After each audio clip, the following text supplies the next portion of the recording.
오늘은 복음의 이유와 능력을 경험하며 살아가기라는 제목으로 하나님 말씀 나누겠습니다.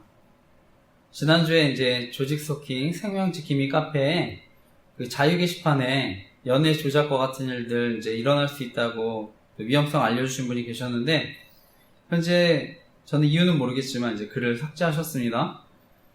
저는 이제 더 많은 사람들이 또 알았으면 하는 마음으로 제가 이제 관련 뉴스라도 찾아서 올렸습니다. 그래서 조직 스토킹 그 관련 자료에 그 내용들을 올렸는데 보시고 도움 받으셨으면 합니다. 저는 그 조직 스쿼드들이 여성들을 대상으로 또 약점을 잡기 위해서 또 의도적으로 접근해서 놀잇감 삼을 수도 있다고 생각합니다. 그래서 정말 피해 당하지 않으셨으면 하는 마음인데 함께 기도했으면 좋겠습니다. 그리고 이제 이번에 카카오톡 업데이트에 대한 또 이슈로 시끄러웠는데요. 카카오톡이 이제 15년 만에 또 대대적인 또 개편을 했다고 하는데, 저는 개인적으로 15년 만에 개편이기 때문에 보안에 대한 취약점들이 다 개선이 되었으면 합니다. 그래서 이런 정보통신 같은 유출로 범죄에 노출되지 않도록 또 보안이 더 좋아져서 정말 국민 메신저 앱으로 신뢰를 받았으면 하는 마음인데 함께 기도해 주시기 부탁드립니다. 저는 요즘 대한민국 사회를 보면은요, 다른 어느 때보다 더 정치 사회적인 갈등이 크다고 생각합니다. 그러니까 현재 대한민국이 45년 만에 비상계엄도 있었다고 생각하는데, 그런데 저는 현재 대한민국의 위기는요, 저는 지도자분들이 우리 대한민국과 국민들 생각하기보다는 어떻게 해서든지 권력을 차지하려고 했기 때문에 현재 많은 위기와 어려움이 왔다고 생각합니다. 그리고 그 중심에 저는 선거의 공정성에 대한 문제가 있다고 생각하는데, 저는 이번에 정말 의회 권력이 엄청나다는 것을 알게 됐습니다. 그래서 선거가 잘못되면 저는 국민이 권력을 주었다는 명목으로 독재할 수 있다고 생각하는데, 그래서 저는 궁극적으로 대한민국에 이제 부정선거가 있다고 하면 더 이상 권력을 가진 사람들은 국민들 두려워하지 않는다 생각합니다. 그것은 뭐 여당이나 야당이나 다 마찬가지라고 생각합니다. 그래서 결국은 국민들이 가장 큰 피해를 당할 수 있다고 생각하는데, 제가 교회 홈페이지 등에 다 기도 제목 올렸습니다. 그래서 앞으로 투표의 공정성이 회복되도록 함께 기도했으면 좋겠습니다. 그리고 오늘 이제 저의 설교를 처음 들으시는 분들 계실 수 있다 생각하는데, 저희 교회는 온라인 선교도 하고 있습니다. 그래서 정말 예수님 모르시는 분들 복음을 듣고 또 예수님 영접하고 또 변화된 삶을 살아가셨으면 하는데요. 저는 이제 과거 대학 청년 시절에 미디어의 중요성을 알고 또 미디어가 건강해야 합니다는 글을 또 싸이월드에 올리면서 복음도 전하고 묵상도 나눴는데, 돌이켜보면 하나님께서 저를 통해서 지금도 이렇게 말씀을 전하지만 이런 미디어 사역의 열매를 맺게 해주신 줄 믿습니다. 그래서 지금도 복음을 전하고 소외된 사람들 돕고 있는데, 저는 이제 유튜브나 럼블에 저희 주일 설교도 올리고 또 네이버 카페 블로그를 통해서 잘못된 복음과 영성운동, 기타 이다인 사이비 위험성을 알리고 있고요. 그리고 네이버의 조직 스토킹 생명지킴이 카페를 통해서 소외된 이웃들을 돕고 있습니다. 그 밖에 이제 티스토리 홈페이지나 페이스북, 네이버 밴드, 인스타그램, 스레드, 제가 이런 곳에 기도 제목 올리고 있는데, 계속해서 복음이 전해지고 또 소외된 사람들을 도울 수 있도록 사역을 위해서 기도해 주시기 부탁드립니다. 저는 특히 이단의 위험성에 대해서는 많이 알려졌지만 잘못된 복음, 또 영성운동의 위험성에 대해서는 잘 모를 수 있다고 생각해서 또 위험성을 알리고 있는데, 제가 처음에 이제 네이버 블로그에 이어서 또 잘못된 복음과 영성운동 피해자 카페 만들었습니다. 특히 이제 판교에 있는 김양재 목사님이 심호하시는 우리들 교회가 대표적으로 큐티 세미나 통해서 공개 죄자백 훈련을 하고 있는 교회라서 위험성 알리고 있습니다. 저는 이런 공개 죄자백 같은 훈련들이 또 저희 교회가 알리고 있는 조직 스토킹 범죄에 이용당할 수 있다고 생각해서 위험성 알리고 있는데, 저는 누군가에겐 약점이 돼서 사람을 노예로 만들 수 있다고 생각합니다. 그리고 나중에 피해를 당해도 피해 사실을 알리지 못하고 오히려 협박당할 수도 있다고 생각하는데, 그리고 여성들 같은 경우에는요, 저는 성범죄에 노출될 수 있다고 생각해서 위험성 알리고 있습니다. 무엇보다 저는 아이들과 청소년들까지 피해를 당할 수 있다고 생각해서 위험성 알리고 있는데, 정말 피해당하지 않도록 함께 기도해 주시기 부탁드립니다. 현재 저희 가정의 경우에 이제 아내가 우리들 교회 청주 지역 모임에, 여성 모임에 참여하면서 갈등을 빚고 있는데, 원래 아내가 청년 때 유기성 목사님이 심우하셨던 선한 목자교회 다녔었는데, 거기서 이제 유기성 목사님이 추천하는 순회 선교단이라는 선교단체에서 잘못된 복음과 공개 제자백 같은 훈련을 받고 영향을 받았습니다.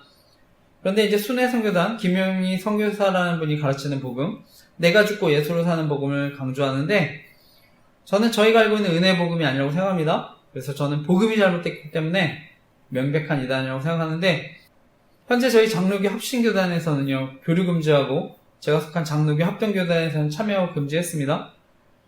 그런데 결국 이제 아내는 비슷한 훈련하는 모임에 다시 참여하고 있는 것인데요. 저는 보통 이단에 한번 빠지셨던 분들, 동일한 복음을 가르치거나 비슷한 훈련하는 교회에 더 빠지게 된다고 생각합니다. 그런데 저는 이러한 또 잘못된 복음과 영성운동이 계속해서 신앙적으로 완전하지 못하다는 죄의식과 두려움 갖게 만들어서 결국 자신들 따르게 만든다 생각합니다. 그래서 자신들이 가르치는 복음, 훈련만이 이러한 문제를 해결해 줄 수 있는 것처럼 속이고 자신들 신격화시키고 교조화시킬 수 있다고 생각하는데, 저는 이것은 잘못된 복음이나 영성운동 다 마찬가지라 생각합니다. 그래서 동일하게 위험하다고 생각해서 위험성 알리고 있는데요. 저는 유기성 목사님이 가르치는 복음, 또 영성운동이 실제 저희 가정에 큰 어려움 끼쳤다고 생각합니다. 그리고 저 개인적으로도 신대원 가서 사역할 때 조직적인 스토킹도 경험하고, 그분이 이제 저를 거짓 선지자인 것처럼 설교를 통해서 괴롭혔다 생각하는데, 그런데 저는 오히려 그분이 잘못된 복음과 영성운동 가르친다 생각했습니다. 그리고 결국 결혼에서도 문제가 되니까 저는 잘못된 복음과 영성운동 위험성 알리는 블로그 처음 만들고요. 나중에 피해자 카페까지 만들게 되었습니다. 제가 이와 관련한 자세한 내용들 교회 홈페이지 저희 카페 가정과 교회 피해 사례 가스라이팅에 대한 피해 내용 추가해서 올렸는데 읽어보시고 기도 부탁드립니다. 그런데 결국 이러한 잘못된 복음 영성운동 가장 큰 문제가요, 구원에 관한 문제일 수 있기 때문입니다. 그래서 저는 말씀이 아니라 사람을 의지하고 따르면 나중에 영원한 심판 받을 수도 있다 생각하는데, 그래서 특히 이러한 위험성을 알리고 있는데 정말 간절히 기도해 주시기 부탁드립니다. 그리고 현재 아내는 우리들 교회에 이제 소개받고 모임에 참여하는데, 저는 노예처럼 끌려다니는 삶을 산다 생각합니다. 그러니까 처음부터 이런 훈련이나 모임 조심해야 된다고 생각하는데요. 어쨌든 아내가 저도 우리들 교회 모임에 계속 또 끌어들이려고 했었는데, 그래서 함께 훈련받아야 가정이 산다고 하면서 강제로 이제 1년 6개월을 별거 당하기도 하고요. 나중에 저를 이제 정신병원에 강제 입원시키려고도 했었는데, 그러니까 제가 사역도 방해받고 계속 이대로는 안 되겠다 생각해서 정리하려고 했었는데, 그런데 나중에 아내가 또 주례해주신 목사님 앞에서 미안하다고 하고 우리들 교회 모임 정리하겠다고 약속해서 다시 살게 됐는데 거짓말한 걸 알게 됐습니다. 그런데 과거에도 그렇지만 지금도 모임 안 나가면 죽을 것 같다고 협박도 하는데, 원래는 제가 별거 중에 소송까지 하니까 아내가 너무 힘들어서 결국 우리들 교회 모임 정리하겠다고 한 건데, 결국 소송 취소하고 어려움 없어지니까, 그래서 자신이 유리해졌다고 생각하니까 전 아내가 교만해졌다 생각합니다. 그러니까 하나님과 주례해주신 목사님 앞에서 했던 약속도 무시하는 거라고 생각하는데, 만약 제가 공개제자백 훈련이 정말 성경적이고 좋은 훈련이면 아마 저희 교회도 적극적으로 추천했을 거라고 생각하는데, 그런데 지금도 많은 목사님들이 우려하는 훈련이고요. 저도 신앙 양심상 앞으로 문제가 될 수 있다는 것을 알기 때문에 결코 추천할 수 없는 훈련인데, 그런데 이번에 주례해 주셨던 박영규 목사님이 아내가 너무 힘들다고 연락하니까 결국 아내에게 합의한 내용은 다르지만 우리들 교회 목장에 참여한다 하더라도 관여하지 않겠다 얘기하신 것으로 아는데, 저는 무엇보다 저희 아이 또 신앙적으로 영향을 받을 수 있기 때문에 그것이 가장 큰 걱정이라서 기도하고 있습니다. 그리고 아내가 학원에서 아이들을 가르치는데 영향을 끼칠 수 있다고 생각해서 또 기도하고요. 주변 사람들도 영향받을 수 있다고 생각해서 기도하고 있습니다. 그래서 정말 주변에 피해 당하지 않으셨으면 하는 마음으로 제가 피해자 카페에 피해 내용 자세히 올렸습니다. 그래서 정말 간절히 기도해 주시기 부탁드립니다. 그리고 이제 결혼해서 알게 됐지만 이미 처가댁에서도 공개제자백 하면서 복음을 전해서 큰 문제를 일으켰던 것으로 알고 있는데, 별거 안에는 지금도 자신의 믿음과 신앙을 인정해주는 것에 저는 더 빠지게 된다고 생각합니다. 현재 이제 상담하는 권사님, 또 목사님들 자신을 지지해준다 하는데, 정말 주변에 좋은 교제권 주시도록 기도해 주시기 부탁드립니다. 저는 이러한 피해를 겪는 당사자들, 가족들, 그리고 사랑하는 이웃들 아니면 정말 그 고통 이해하기 어렵다 생각하는데, 그래서 저희 가정과 같이 어려움 당하는 분들, 그리고 또 기타 이단 사입으로부터 피해를 당하는 분들 계시면 또 연락 주시면 제가 피해 사례 함께 게시해드리고 기도하겠습니다. 그리고 기회가 되면 또 예배도 드리고 성경도 공부했으면 하는데 사역을 위해 기도해 주시기 부탁드립니다. 그리고 저희 교회는 또한 이제 WEA라고 하는 세계 복음주의 연맹 운동 위험성을 알리고 있는데요. 저는 복음주의라는 이름으로 혼합된 믿음과 신앙 운동으로 사람들 미혹할 수 있다 생각합니다. 그래서 과거 이제 WCC라고 하는 교회 일치 운동과 마찬가지로 위험할 수 있다 생각하는데, 이 WA가 1997년 삼일체 하나님을 믿으며 예수 그리스도의 완전한 신성과 인성을 믿는다, 이 두 가지 대전제에 동의만 하면 기독교회를 인정하기로 WCC, 그 다음에 로마 교황청과 합의한 적이 있다고 알려졌습니다. 그리고 2011년에 WEA가 WCC와 로마 카톨릭과 만나서 개종 금지를 내용으로 하는 합의서를 발표한 것으로 아는데, 결국 이제 WEA 복음주의 운동이 WCC와 함께 동반자로 가고 있기 때문에 저는 이런 포용주의 운동 조심해야 한다 생각합니다. 그런데 문제는 저희 교단이 WEA와 공식 연대를 선언한 것도 아니고요. WEA에 가입한 적도 없는데, 저희 교단에 속한 사랑의 교회가 2025년 세계 복음주의 연맹 WEA 총회 유치를 사실상 확정지어서 현재 논란이 되고 있습니다. 저는 과거 이제 하나님의 은혜로 대학 청년 시절에 사랑의 교회에서 훈련받고 나중에 목회자로 성장하게 됐는데, 사랑의 교회는 오카는 목사님이 개척하시고 나중에 저희 교단과 한국교회를 대표하는 가장 영향 있는 교회 가운데 하나가 됐습니다. 현재는 오정희 목사님이 심호하고 계시는데, 저 개인적으로는 저희 기독교가 하나됨을 힘써야 한다고 할 때 모든 교단이 반드시 어떤 제도적인 하나됨을 이루어야 한다고 생각하지 않습니다. 그래서 정치적으로나 제도적으로는 저는 분열도 있고 갈등도 있을 수 있다 생각하는데, 이미 정치적으로나 제도적으로 하나된 교회가 바로 로마 카톨릭 교회입니다. 그래서 역사를 통해 봤듯이 중앙 집권화되면 결국 타락할 가능성이 더 큽니다. 그래서 중세시대, 중세암흑시대, 말씀과 복음의 변질도 경험하고요. 십자군 전쟁과 같은 문제가 생기는 것들을 경험했는데, 현재 저희 교단에서는 카톨릭 교회를 가장 큰 이단으로 여기고 있습니다. 그래서 WCC 총회 가입 여부를 두고 장로교 합동교단과 통합교단으로 갈라지는 아픔을 겪기도 했는데, 제가 속한 대한예수교 장로회 합동교단이 WCC 운동을 반대했습니다. 저는 이번에 WEA 운동도 교단에 큰 어려움을 줄 수 있다고 생각하는데, 그래서 이번에 세계복음주의 연맹 WEA 총회 개최를 앞두고 있는데, 다시금 저희 장로교 합동교단 분열되는 일이 생기지 않도록 저희 교단과 한국교회를 위해서 정말 간절히 기도해 주시기 부탁드립니다. 과거 저희 교단의 가장 큰 신학자이자 어른이셨던 박형룡 목사님은 이미 선지자적인 시각으로 WEA 운동의 위험성에 대해서 강력하게 경고하신 것으로 알고 있습니다. 특별히 예수님은 마지막 때의 배교에 대한 말씀을 하셨는데, 그렇기 때문에 저는 마지막 때를 살아가는 우리들, 또 복음주의라는 이름의 혼합된 믿음, 또 신앙운동 조심해야 하는 줄 믿습니다. 제가 이와 관련해서도 기도 제목 또 홈페이지 등에 자세히 올렸습니다. 그래서 정말 간절히 기도해 주시기 부탁드립니다. 현재 대한민국에 많은 정치, 사회적인 혼란들이 있지만요, 저는 궁극적으로는 영적인 혼란이라고 생각합니다. 그래서 먼저 교회가 똑바로 주님만 바라보도록 함께 기도했으면 좋겠습니다. 그래서 하나님이 통치하시고 인도해 주시도록 기도했으면 좋겠습니다. 그래서 대한민국 하나님 회복시켜 주시도록 함께 기도했으면 좋겠습니다. 그러면 정치 사회적인 문제 또 하나님 해결해 주실 줄 믿습니다.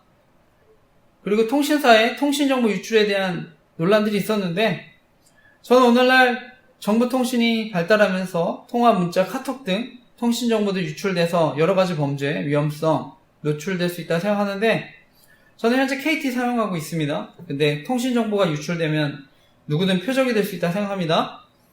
요즘 저희 딸 사진이 이제 필요하다고 해서 제가 증명사진 카톡으로 보냈는데 유출돼서 이용 당했었다 생각합니다. 그래서 개인정보도 유출되면 아이들도 범죄에 노출될 수 있다 생각하는데 무엇보다 저희 교회가 알리고 있는 조직 스토킹 범죄에 이용당할 수 있다고 생각해서 필독공지에 통신사와 개인정보를 다루는 사람들에 관한 기도점을 올렸습니다.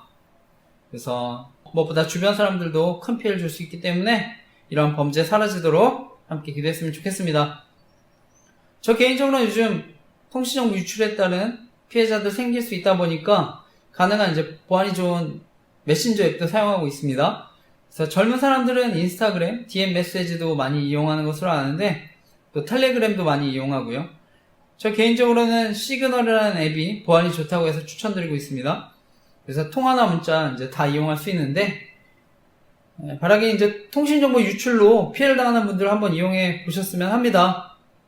그리고 저희 조직 스토킹 카페에 연락 주실 수 있도록 제가 카페에 시그널로 보안 링크 만들어서 알리고 있는데 피해를 당하는 분들 계시면 또 이용해 보시고 연락 주시기 부탁드립니다.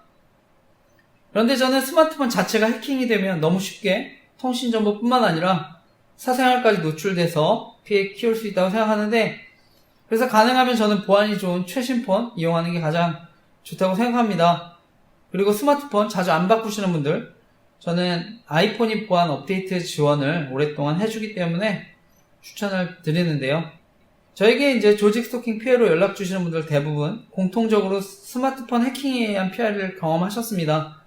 그래서 스마트폰 해킹을 당하면 조직 스토킹 같은 범죄에 더 쉽게 노출되기 때문에 더 위험하다고 생각하는데 더욱 조심하셨으면 합니다.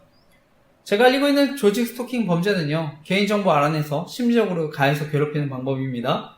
그래서 NLP라고 하는 심리가해 방법을 사용하는데 자신이 경험한 행동, 소리를 이제 직간접적으로 다시 표현해서 그래서 개인적인 일상, 관련된 암시를요, 지속적으로 주고 피해자가 감시당하고 있다는 것을 끊임없이 암시하거나 과시함으로써 두려움과 이제 공포심을 심어주는데 제가 이와 관련한 NLP라고 하는 심리 가해 방법에 대한 자세한 내용 또 조직 스토킹 카페에 올라가 있습니다. 제 카페에 방문하시고 연락 주신 분들 가운데 이 NLP라고 하는 심리 가해 방법에 대해서 알고 큰 도움이 되셨다는 분들이 많습니다. 저 역시도 이 가해 방법에 대해 알고 큰 힘과 용기를 얻었는데요. 주변에 어려움 당하시는 분들 계시면 꼭 이 심리 가해 방법, 조직 스토킹 방법에 대해서 알려주시고 도움 주시기 부탁드립니다. 요즘은요, 이런 범죄가 정보통신 또 온라인 활동 감시해서 언론을 통해 유출시키는 방법도 이용하는데 방송, 연예인 뉴스기사, 또 사회적 이슈나 사건들을 이용해서 심리적으로 가해하고 괴롭히는 방법도 사용할 수 있습니다. 그리고 요즘은 이제 유튜브와 같은 플랫폼, 또 광고, 추천 영상을 통한 사이버 스토킹도 이루어질 수 있다고 생각하는데 그래서 사이버 스토킹 의심되시면 유튜브 등 사용하실 때 로그아웃도 해두시고 위치 정보도 꺼두시길 바랍니다. 그리고 가능하면 이제 유료 VPN도 설치하셨으면 합니다. 그래서 저는 조직 스토킹 범죄가 언제든 또 온라인 스토킹으로 이어질 수 있기 때문에 조심해야 한다고 생각하는데 저의 경우는 이제 유튜브 채널의 통계 조작도 당한다 생각합니다. 그래서 조회수가 오르지 않기도 하고요. 심지어 갑자기 이제 줄어드는 것을 발견하기도 했는데 사역에 방해받지 않도록 기도해 주시기 부탁드립니다. 그런데 무엇보다 이제 조직 스토킹 범죄가 정말 교묘하고 지능적인 것은요. 가까운 사람들 이용해서 정보를 알아내거나 여러 가지 힘들고 곤란한 상황을 연출할 수 있는 데 있다고 할 수 있습니다. 그래서 전화나 문자로 안부를 물으면서요. 정보도 알아내고 약점을 찾거나 만들어서 괴롭히는 방법도 사용한다고 생각하는데 특히 이제 카톡이나 문자 같은 경우는 저는 명의를 빌리면 언제든 범죄에 이용할 수 있다 생각합니다. 그래서 특별한 사건이 생기거나 어떤 장소에 가게 되면 연락하거나 또 문자, 카톡 등을 보내면서 저는 지능적으로 정보를 알아내거나 괴롭힐 수 있다고 생각하는데 결국 제가 이러한 범죄를 알리는 가장 큰 이유는요. 이것이 사람들과의 관계를 파괴하고 심지어 생명을 빼앗을 수 있는 심각한 범죄라서 위험성을 알리고 있습니다. 그래서 저는 믿고 신뢰할 만한 가족, 친구, 이웃들도 이용할 수 있기 때문에 결국 피해자들이 극단적인 선택도 하게 만들 수 있다고 생각하는데 그런데 저는 가해자들 역시 역정보로 더 큰 범죄에 이용되고 나중에 약점이 잡혀서 저 언제든 피해자가 될 수 있다 생각합니다. 그리고 여성 가해자들의 경우는 역정보로 성범죄에 노출돼서 피해당할 수 있다 생각하는데, 특히 오늘날 묻지마 폭행, 살인과 같은 심각한 보복 범죄도 일어날 수 있기 때문에 반드시 사라져야 하는 범죄라 생각합니다. 그래서 처음부터 가담하지 않으셨으면 하는 마음인데 함께 기도했으면 좋겠습니다. 현재 이제 피해자분들 가운데서는요, 과거의 잘못이나 약점으로 인해서 피해 사실 알리기 두려워하는 분들 계신 것으로도 알고 있습니다. 여성들은 피해 사실 알리면 성적인 수치심으로 괴롭힘 당한다고 생각하는데, 저는 언론을 통해서도 성적인 조롱과 괴롭힘 당할 수 있다고 생각합니다. 그리고 요즘은 연애 조작 통한 범죄로 의도적으로 접근해서 성적인 놀잇감 삼을 수 있다고 생각하는데, 피해자들 이러한 피해 당하지 않도록 기도해 주시기 부탁드립니다. 그리고 피해 당하시는 분들 주변에 적극적으로 알리셨으면 합니다. 그래서 나쁜 소문 만들어서 위축시키고 고립시킬 수 있기 때문에 추가적인 피해 당하지 않으시도록 주변에 알리시길 부탁드립니다. 결론적으로 전문가들은요, 이러한 스토킹 범죄들이 성폭행 또는 살인사건의 전주적인 행위고 예비적인 행위가 될 수 있기 때문에 가볍게 여기지 말아야 된다고 경고하는데, 특히 이제 정보를 다룬 사람들, 범죄에 가담하는 경우 저는 더 큰 처벌하는 법안 만들어줄 수 있도록 기도했으면 좋겠습니다. 무엇보다 주변 사람들까지 큰 피해를 줄 수 있는 심각한 범죄이기 때문에 정말 범죄에 가담한 사람 처벌도 받고 사라지도록 함께 기도했으면 좋겠습니다. 그래서 앞으로 정말 대한민국이 안전하고 행복한 나라가 되도록 함께 기도해 주시기 부탁드립니다. 그런데 저는 영적 지도자들도 설교를 통해서 동일한 범죄에 가담할 수 있다고 생각합니다. 그래서 사생활 또 개인정보 이용해서 설교를 통해서 교묘하게 또 괴롭힐 수 있다고 생각하는데, 저는 대학 청년 시절에 이제 이런 범죄를 알고 나서 제가 싸이월드라고 하는 미니 홈페이지에 이런 글들 올리기 시작했습니다. 그리고 이미 영향 있는 목사님들, 또 담임 목사님들 범죄에 가담할 수 있다는 것을 알게 됐는데, 그래서 제가 하나님 앞에 이런 피해자들을 돕는 목회자 되게 해달라고 간절히 기도했는데, 저는 하나님이 그 길을 인도해 주셨다고 믿습니다. 저는 목회자들이 조직 스토킹 범죄에 가담하는 거, 그리고 이와 관련된 권력형 성범죄 저지르는 거, 아무리 목회자가 큰 약점이 잡혀 이용당한다 하더라도요, 사람들이 하나님부터 떠나게 만드는 영적인 살인이라고 생각하고 있습니다.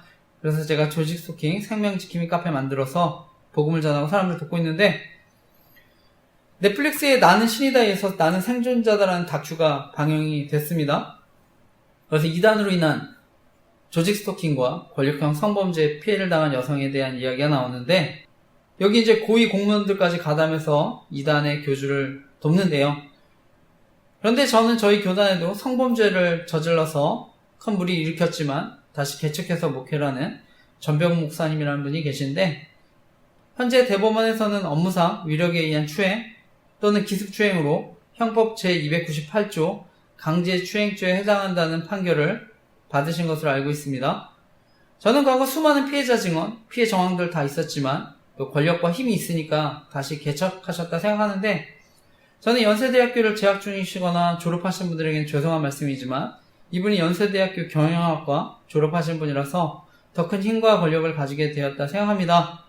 그래서 저는 과거에 조직 스토킹 범죄와 관련해서 이분에 대해 싸이월드에 글을 올리기도 했는데, 그리고 이분과 관련해서 저희 대학교 담당 목사님과도 상담을 했었는데, 그런데 이제 그분도 연세대학교 졸업하신 목사님이셨는데 당시 도움과 공감을 받지 못해서 힘들었습니다. 어쨌든 이후에도 계속해서 큰 어려움 겪었다 생각하는데요. 그래서 저와 같은 피해자들 생기지 않으셨으면 하는 마음으로 조직 스토킹과 이와 관련된 성범죄의 위험성 알리고 있습니다. 그래서 목회자들의 권력형 성범죄에 관한 기도 제목도 올렸는데 보시고 기도 부탁드립니다. 그런데 제가 이런 조직 스토킹 또 권력형 성범죄 알리면 저는 지금도 영향력 있는 목사님 가운데 설교를 통해 방해하고 조롱하는 분 계시다 생각합니다. 그리고 저한테 이제 조직 스토킹 피해로 상담하는 분 계셨는데, 저는 그분이 또 설교를 통해서 피해자분 조롱하고 괴롭혔다 생각합니다. 특히 이제 대학교의 목사님의 경우는요, 많은 분들이 설교를 듣기 때문에 훨씬 더 영향력이 크다고 생각하는데, 피해자들이 더 큰 어려움 당하지 않도록 기도해 주시기 부탁드립니다. 결론적으로 저는 이러한 심각한 범죄들이 허용되고 오히려 보호받는 것은요, 결국 교회를 조롱하고 복음이 전해지지 못하도록 방해하는 사단의 큰 계략이라 생각합니다. 무엇보다 목회자들이 범죄에 가담하는 것은요, 사회에 더 큰 악영향을 끼친다 생각하는데, 정말 이러한 범죄들 사라지도록 기도해 주시기 부탁드립니다. 저는 오늘날 돈과 권력을 가진 사람들, 자신의 기득권을 지키기 위해서 저지른 범죄가 조직폭행 범죄라 생각합니다. 그리고 여기에 이익집단, 정치집단, 이단들도 마찬가지라 생각합니다. 그래서 언론을 통해서 사람들 속이고 선동한다 생각하는데, 그리고 할 수만 있으면 자신들의 이익, 또 정치적인 공작에 이용하려 한다 생각합니다. 그래서 저는 티스토리 홈페이지에 접속할 때나, 또 제가 이제 사역도 준비할 때 이렇게 오가고 하는데, 저는 이런 것들 다 이용했다 생각합니다. 또 설교에 대한 정보도 마찬가지고요. 또 설교 제가 그래서 영상도 토요일에 올리고 있는데, 결론적으로 저는 토요일에 설교 올리는 것은 감사하게 생각합니다. 그래서 하나님 어떻게 인도해 주는지를 돌아볼 수 있어서 너무 감사한데, 어쨌든 저는 제가 이 자리에 설교하지만 제 설교에 엿들을 수 있으면 언제든 또 이용당할 수 있다고 생각해서 어떻게 해서든 이용당하지 않도록 최대한 조심하고 있는데 기도 부탁드립니다. 그런데 이제 제가 이런 사역하면 오히려 저를 방송이나 연예인 이용해서 성범죄자 이미지로 교묘하게 괴롭힌다고 생각합니다. 특히 이제 저는 과거에서부터 미성년자나 여중생 성범죄 사건 이미지 이용해서 계속 괴롭혔다 생각하는데, 요즘에는 이제 부정선거에 대해서 알리니까요, 정치인들 이용해서 조롱한다 생각합니다. 그리고 저는 이미 돌아가신 저희 어머니 이미지까지도 방송을 통해 조롱하고요. 과거 저희 장인어른 사건 정치적으로 이용했다 생각합니다. 그리고 가까운 친구들, 이웃들, 피해 당한 사람들 있었다 생각합니다. 제가 이와 관련한 기도 제목도 다 홈페이지에 올렸습니다. 그래서 바라기는 저뿐만 아니라 저희 가족, 가까운 사람들 어려움 당하지 않도록 기도 부탁드립니다. 그리고 그 밖에 저희 교회를 방문하시거나 예배 드시는 분들, 연락 주시는 분들, 신상 알아내서 괴롭힐 수 있다 생각하는데 어려움 당하지 않도록 기도 부탁드립니다. 그래서 다시 한번 말씀드리지만 정말 이러한 범죄들 사라져서 대한민국이 안전하고 행복한 나라가 되도록 기도해 주시기 부탁드립니다. 네, 오늘 이제 지난주에 이어서 계속해서 로마서 말씀을 나누는데요. 저는 개인적으로 예수 그리스도를 믿음으로 영접하시는 분들, 또 여전히 교회를 다니지만 복음에 대해서 또 잘 모르고 계시는 분들, 또 말씀을 듣고 성장과 변화를 경험하셨으면 하는 마음으로 말씀을 나누는데, 오늘 말씀의 제목은요, 복음의 의와 능력을 경험하며 살아가기라는 제목으로 하나님 말씀 나누려고 하는데요. 오늘도 말씀을 통해 하나님이 저와 여러분을 교훈하시고 이번 주도 말씀 붙잡고 살아갈 때 하나님의 사랑과 인도하심을 경험하는 저와 여러분 되시기를 간절히 기도하고 축복합니다. 제가 오늘 여러분과 나누고 싶은 핵심적인 교훈은요, 복음의 의와 능력을 경험하며 살아갈 때 성령의 열매를 맺고 변화된 삶을 살아갈 수 있다는 것입니다. 오늘 말씀의 시작은요, 사도 바울이 편지를 통해 로마 교인들의 믿음을 칭찬하는데요. 오늘 첫 번째 이어지는 말씀, 로마서 1장 8절에서 10절까지의 말씀인데 한번 읽어보겠습니다. 로마서 1장 8절에서 10절 읽겠습니다. 시작. 먼저 내가 예수 그리스도로 말미암아 너희 모든 사람에 관하여 내 하나님께 감사함은 너희 믿음이 온 세상에 전파됨이로다. 내가 그의 아들의 복음 안에서 내 심령으로 섬기는 하나님이 나의 증인이 되시거니와 항상 내 기도에 쉬지 않고 너희를 말하며 어떻게 하든지 이제 하나님 뜻 안에서 너희에게로 나아갈 좋은 길 얻기를 구하노라. 아멘.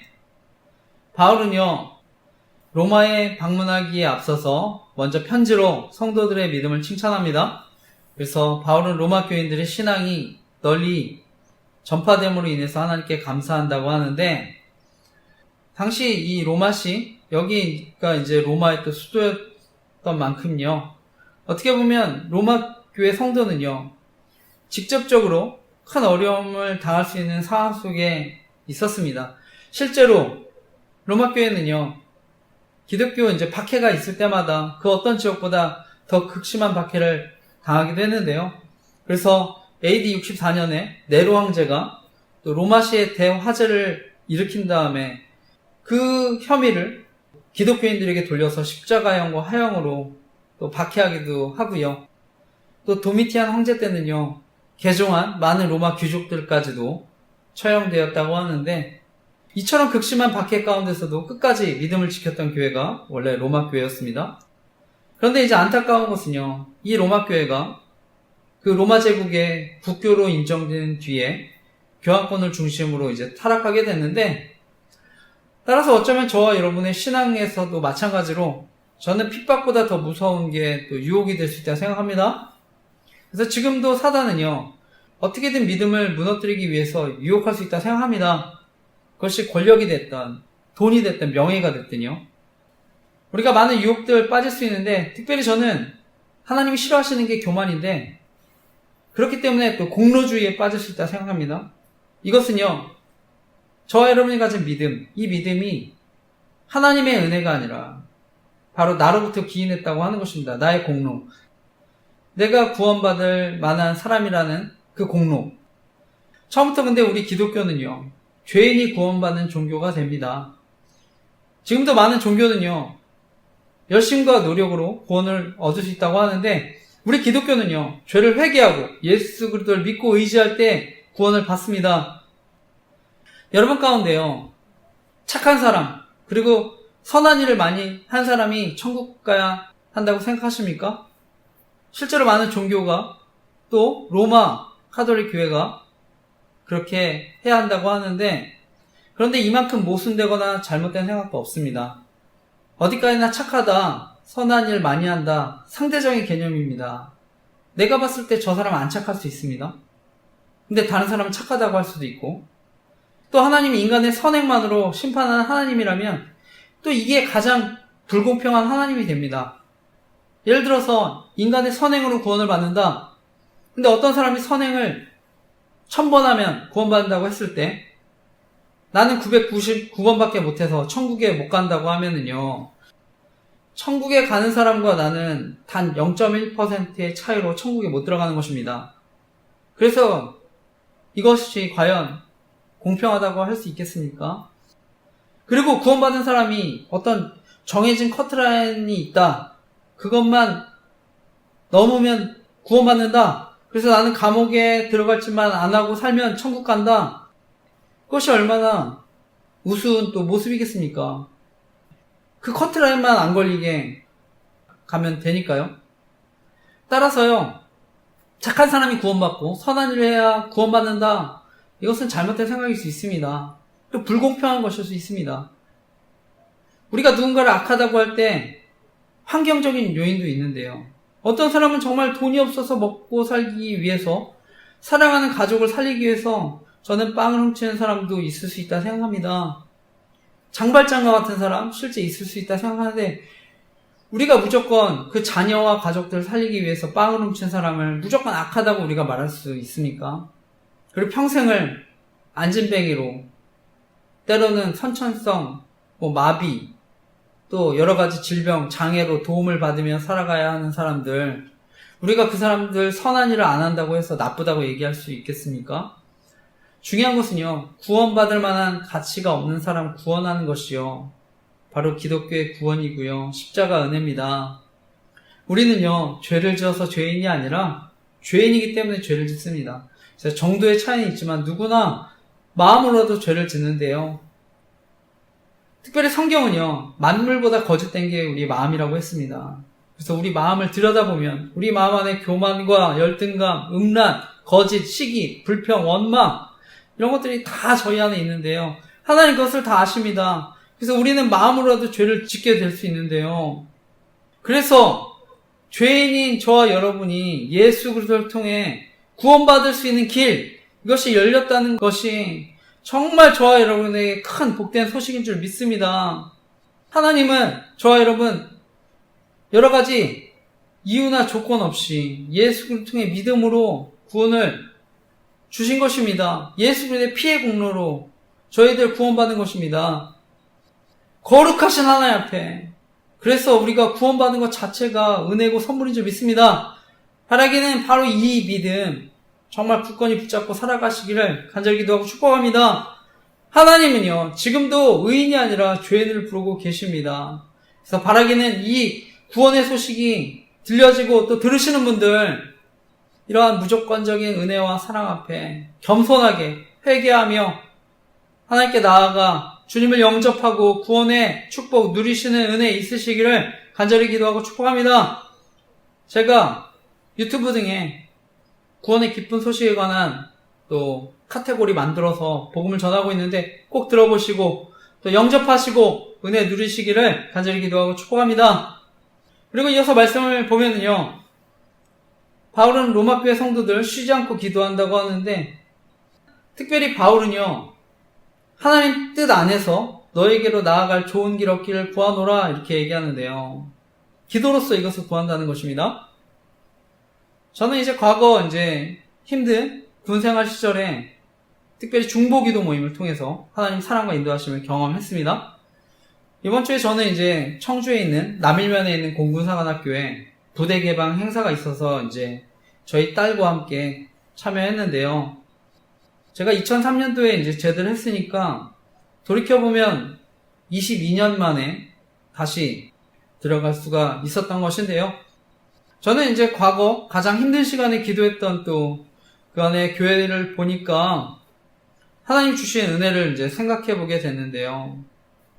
특별히 저는 중보기도 모임을 통해서 하나님의 사랑과 인도하심을 경험했는데 매주 수요일마다 다른 부대 사람들과 함께 기도했는데 다들 외롭고 힘들기 때문에 더 간절히 기도했다고 생각합니다. 저 역시도 정말 간절한 마음으로 하나님께 기도했는데 그때 잠언 3장 1절에서 6절 말씀 또 암송하면서 기도를 했습니다. 그리고 나중에 3장 전체를 암송하게 됐는데 저는 말씀 암송하고 기도하면서 그때 하나님의 사랑과 인도하심을 깊이 경험하게 되었다 생각합니다. 그리고 그때서부터요, 또 설교가 들리기 시작하고요.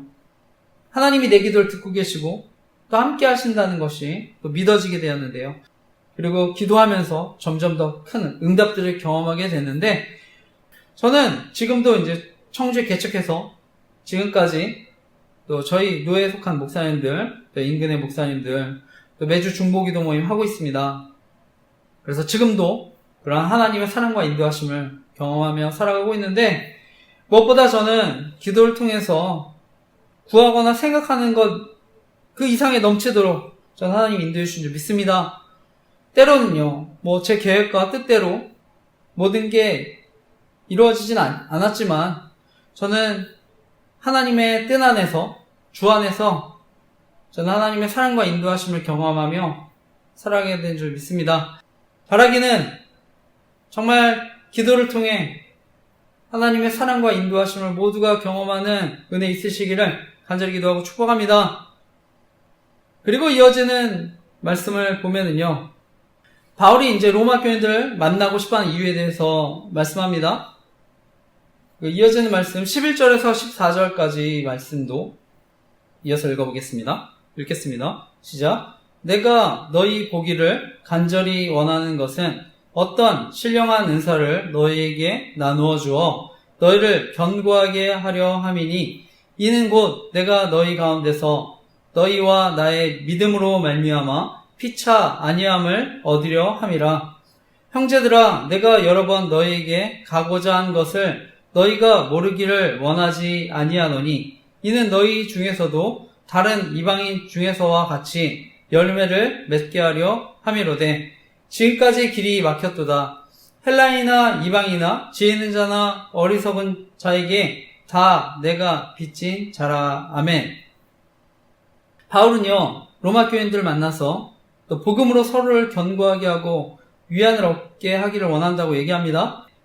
그리고 열매 맺기를 원한다고 하는데 제가 앞서 나눴지만 우리가 신앙생활 하는데요, 핍박도 있을 수 있습니다. 유혹도 있을 수 있습니다. 그래서 한결같이 신앙생활하기가 쉽지 않은데 저는 누구나 예수님 영접하신 분들, 또 오래 신앙생활 하신 분들 신앙생활하다 시험 받을 수 있다 생각합니다. 우리가 원하는 대로 저의 삶이 또 안 풀릴 수도 있습니다. 진로나 취업의 문제, 결혼과 이성 여러 가지 문제, 직장생활, 가정의 문제들, 힘든 시간 보낼 수도 있습니다. 그 밖에 수많은 신앙의 장애물들을 만들 수 있습니다. 때로는 교회 안에서 사람들로부터, 심지어 목회자로부터도 상처를 받을 수 있는데 그래서 신앙의 회의가 찾아올 수도 있고요. 매너리즘에 찾아올 수 있는데 중요한 것은요, 하나님은 결코 저와 여러분을 혼자 내버려 두지 않으신다고 하는 것입니다. 11절에 보면 그래서 어떤 신령한 은사를 너희에게 나누어 주신다고 하는데 이것이 바로 성령의 사역이고 복음의 능력인 줄 믿습니다. 우리 이 땅의 교회는요, 바로 하나님이 주인이십니다. 예수 그리스도가 머리십니다. 그리고 그 예수님의 영이 성령님이십니다. 하나님은요, 예수 그리스도의 십자가 부활 사건을 통해서 성령님을 보내주셨습니다. 스펄전 목사님은요, 신앙생활에서 제일 무서운 것은 매너리즘에 빠지는 것이라고 하는데, 저는 성령님께서 함께 하시면, 예수 그리스도의 생기가 부어지면 신앙생활의 기쁨과 감격을 회복하며 살아간 줄 믿습니다. 계속해서 성령의 역사로 새로움을 경험하게 되는 줄 믿습니다. 따라서 바라기는 성령 하나님을 구하시기 바랍니다. 하나님을 구하시길 바랍니다. 그래서 다양한 은사들 또 체험해 보시길 바랍니다.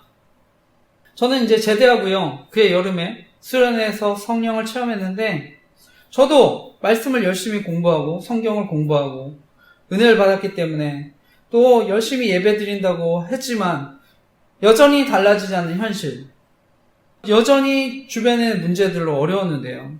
또 아버지는 눈에 녹내장이 생기셔서 또 치료를 받아야 했고요. 또 이단 같은 데 또 이렇게 휩쓸려 다니셨는데, 그러니까 제가 하나님에 대한 원망과 불평이 있었는데요. 그럴 때 이제 수련회 가서 저는 기도하면서 제 안에 있는 하나님에 대한 원망, 불평들을 쏟아냈던 것 같습니다. 그리고 이렇게 한참을 기도하다가 문득 제 안에 있는 교만함을 발견했었는데, 그때 제 입에서 이제 하나님에 대한 회개가 나오는데, 어느 순간 그 회개가 또 방언 기도로 바뀌는 것을 경험했습니다. 그리고 하나님이 저를 강하게 붙잡아 주시는 것을 경험했는데, 저는 사람마다 여러 가지 또 체험이나 또 은사들은 다르다고 생각합니다. 저희 경우는 이제 방언 할 수 있도록 하나님이 또 은사 주셨는데, 중요한 것은 하나님께서 각 사람에게 맞는 은사를 주시고 열매를 맺게 해주시는 줄 믿습니다. 시편 1장 1편에 보면은요, 시냇가에 심은 나무가 씨를 쫓아 과실을 맺는다고 하는데요. 그리고 그 잎사귀는 마르지 않는다고 하는데, 저는 성령님께서요, 저와 여러분 가운데 함께 하시면 저희 가운데 성령의 충만함으로 또 마르지 않는 은혜의 생수를 경험하게 되는 줄 믿습니다.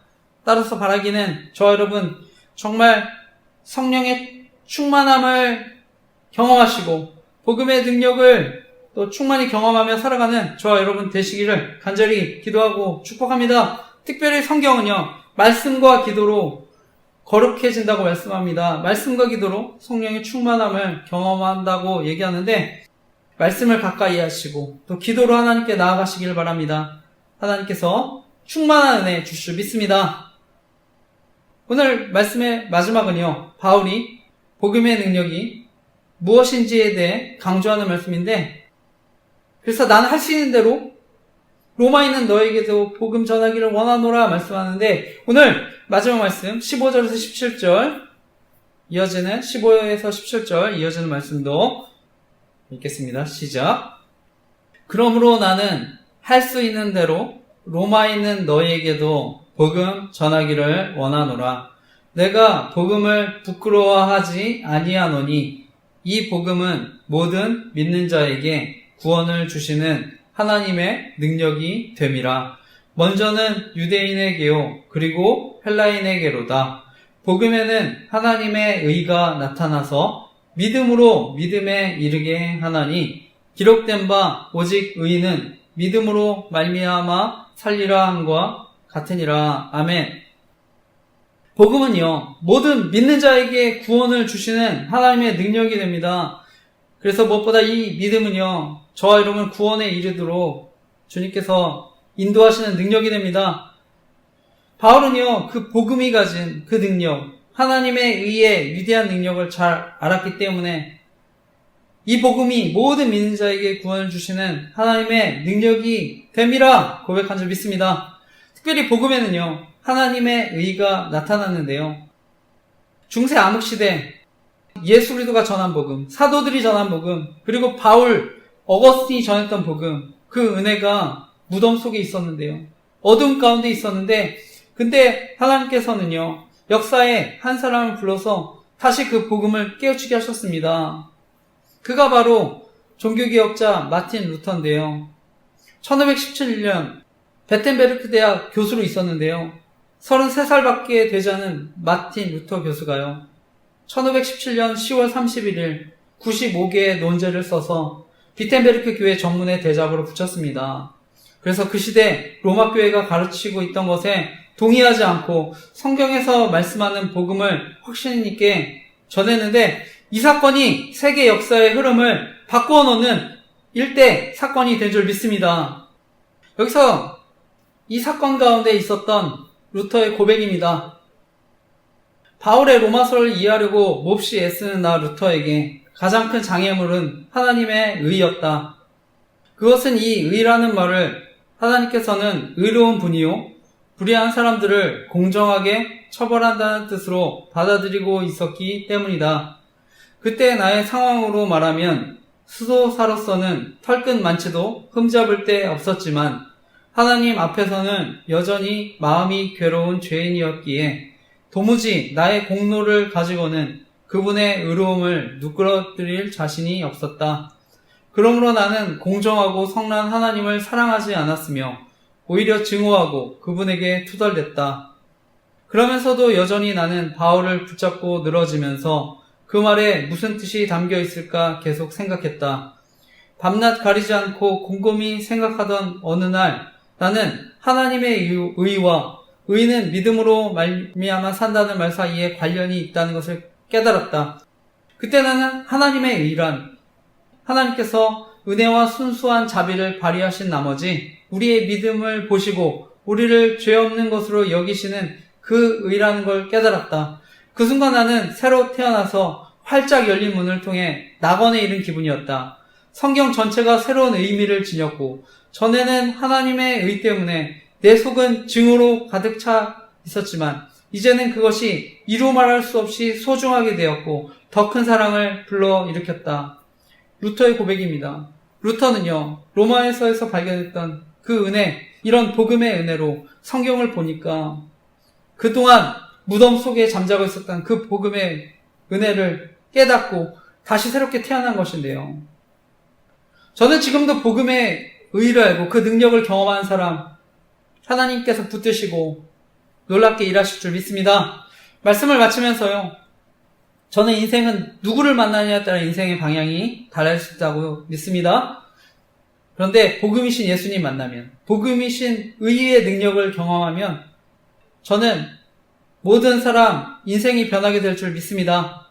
따라서 바라기는 이번 한 주도 그 복음의 의, 이것을 경험하며 성령의 능력을 경험하며 또 변화된 삶을 살아가시기를 간절히 기도하고 축복합니다. 무엇보다 이번 한 주도 우리 삶에 여러 가지 어려운 이해할 수 없는 문제들, 아픔들이 있을 수 있지만 하나님이 주시는 의를 붙들고 날마다 새로운 은혜로 살아가는 저와 여러분 되시기를 간절히 기도하고 축복합니다. 아멘.